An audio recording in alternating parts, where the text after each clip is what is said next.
अगर आप भी चाहते हैं कि एसएस फिल्म्स मोतिहारी के ऑडियो वीडियो सबसे पहले आप तक पहुंचे, तो इस चैनल को सब्सक्राइब करें और साथ ही बेल आइकन को दबाना ना भूलें। Presented by SS Films Motihari.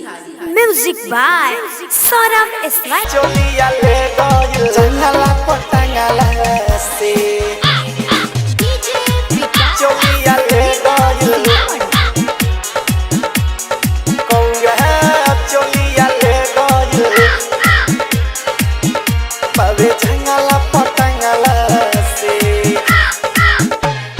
जंगला पटंगला से सोनिया कौया चोलिया ले गइल पावे जंगला पटंगला से ए राजा कौया चोलिया ले गइल पावे जंगला पटंगला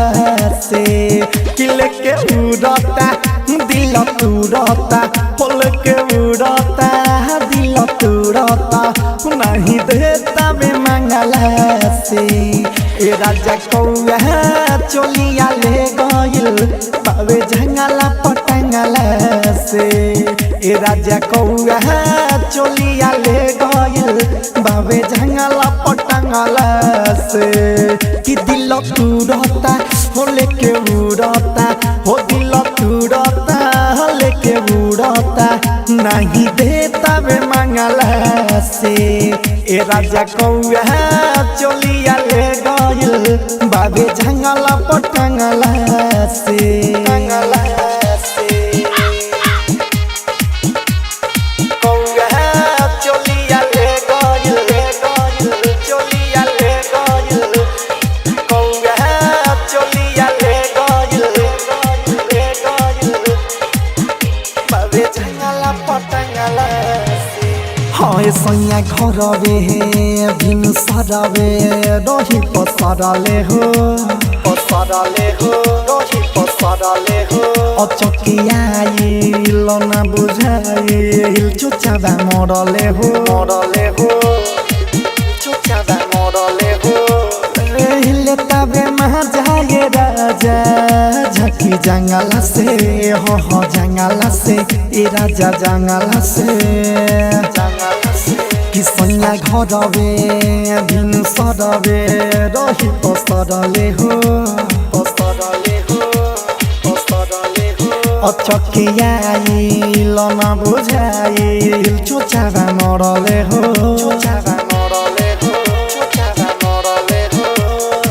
लेता में महाजाए राजा झकी जंगला से हो जंगला से तो सुनो जंगला से रूपवा निहारता पंख भरी मारता देखता नी बंगला से ए सैया कौया चोलिया ले गइल बावे जंगला पटंगला से ए राजा कौया चोलिया ले गइल बावे जंगला पटंगला से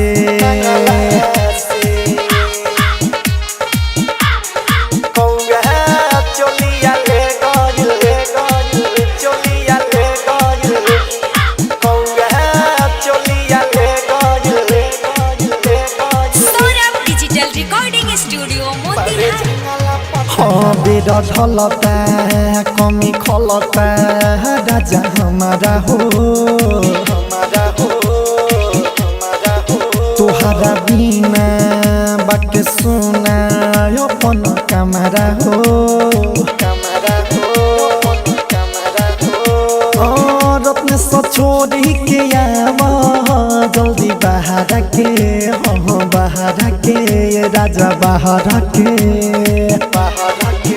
पेड़ ढलता कमी खलता राजा हमारा हो तुहरा बिना बाबी सुना अपन कमरा हो